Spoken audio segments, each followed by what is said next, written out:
So you've decided to build the thing everyone said would arrive by now, a real, working, flying car network in a major city. On paper, this looks like the easiest bet in transportation. Skip the roads, sell rides through the sky, and let traffic become someone else's problem. But before you carry a single paying passenger, you'll watch a company with more money and more experience than you already choose to leave the runway. Uber tried.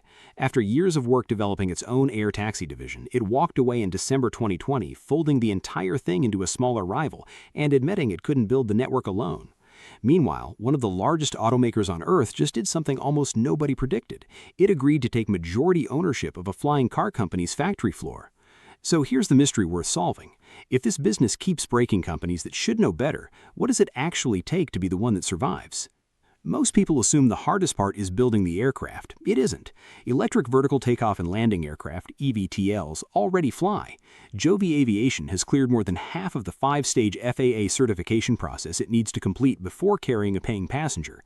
The airframe, the batteries, the redundant motors, these are largely solved engineering problems developed at a cost of roughly $1 billion to $3 billion per company.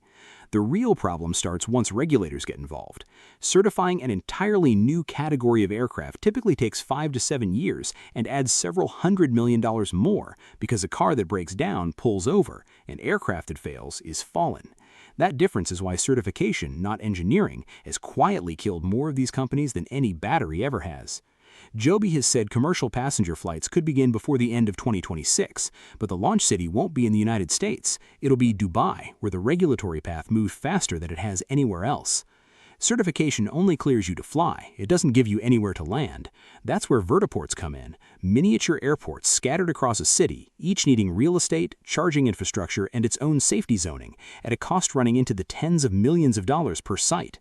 A usable network needs dozens of them. Add a dedicated factory to scale from prototypes to hundreds of production aircraft.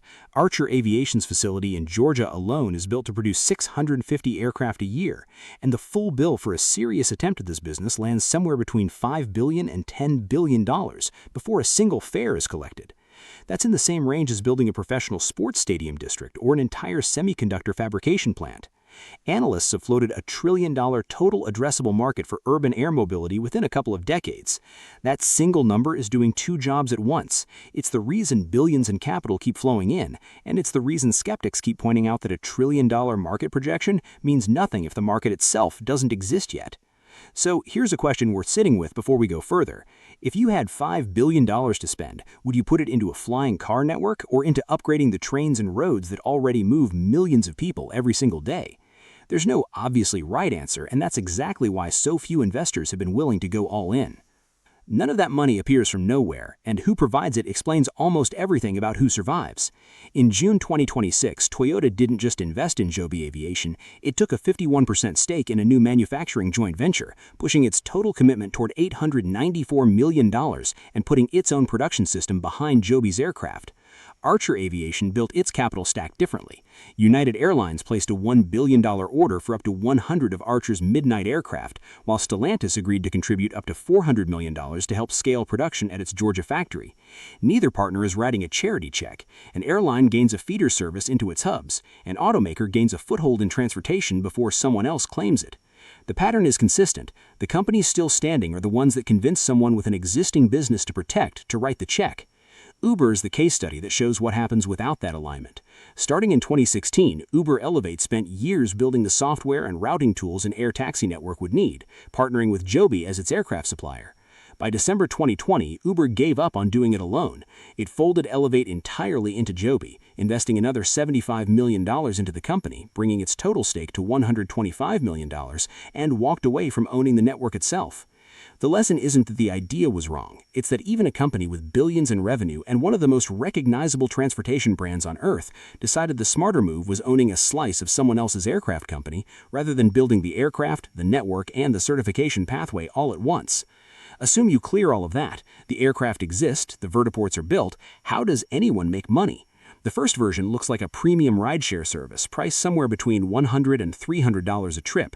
That pricing only survives if utilization holds, which pushes the business towards memberships for frequent flyers and corporate contracts that guarantee revenue even on slow days. But pricing and contracts only solve one side of the equation.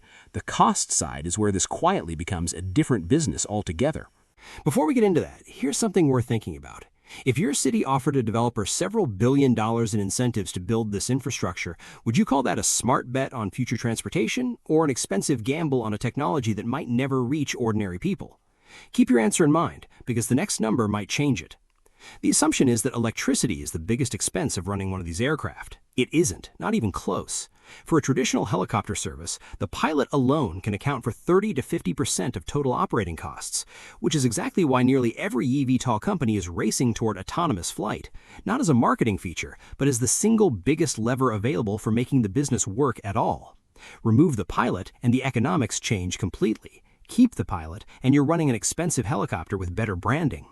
Then there's the battery. Unlike a car battery that fades slowly over years, an aircraft battery under constant high-power cycling may need replacing every year or two, at a cost running into 6 figures per aircraft.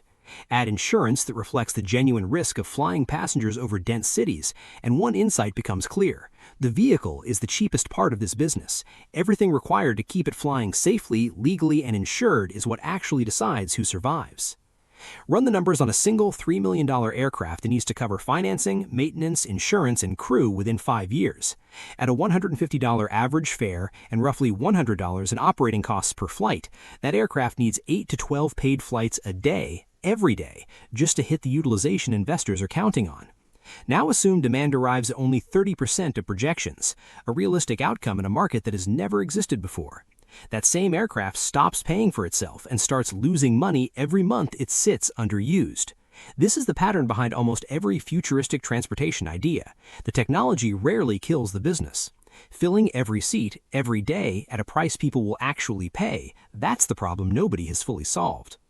So here's a choice worth making for yourself. Would you rather pay $150 for a 15-minute flight across a traffic-choked city, or sit in that traffic for free? And once you've answered that, would you rather own one of these aircraft outright or simply buy the flight when you need it, the way you'd book a rideshare? So if the economics are this brutal, why do some companies keep expanding while others quietly disappear? Lilium, a German eVTOL developer that had raised more than $1.5 billion and built a working prototype, ran out of runway in October 2024 after the German government declined to guarantee a loan. It filed for insolvency, was delisted, and laid off roughly 1,000 employees. Proof that genuine engineering progress isn't enough without a partner willing to absorb a decade of losses. Joby and Archer never tried to be an aircraft company, an infrastructure company, and an airline all at once. They let Toyota own the factory floor. They let United and Stellantis fund the scale-up. Survival in this business has less to do with who builds the best aircraft, and more to do with who convinces the biggest company in an adjacent industry to make this problem partly their own. So, could this actually work? Technically, yes, the aircraft fly, the certifications are advancing, and the physics has been solved for years.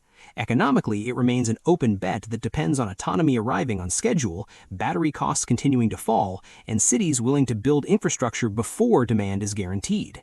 The companies most likely to pull it off were never going to be scrappy startups working alone. They were always going to be the ones who convinced an airline, an automaker, or an aerospace giant that this technology protects a business they already have. The next time you see a headline about a flying car reaching a new milestone, remember that the milestone was never the hard part. The hard part is surviving long enough with someone else's money to find out whether anyone will actually pay to use it. If you had the choice, would you rather own the aircraft or just buy the journey? Tell me which one in the comments, and tell me which business you want broken down like this next. And if you enjoy uncovering the real economics behind ideas that sound like science fiction, subscribe, because the interesting part was never what gets built, it's who pays for it and who actually survives long enough to profit.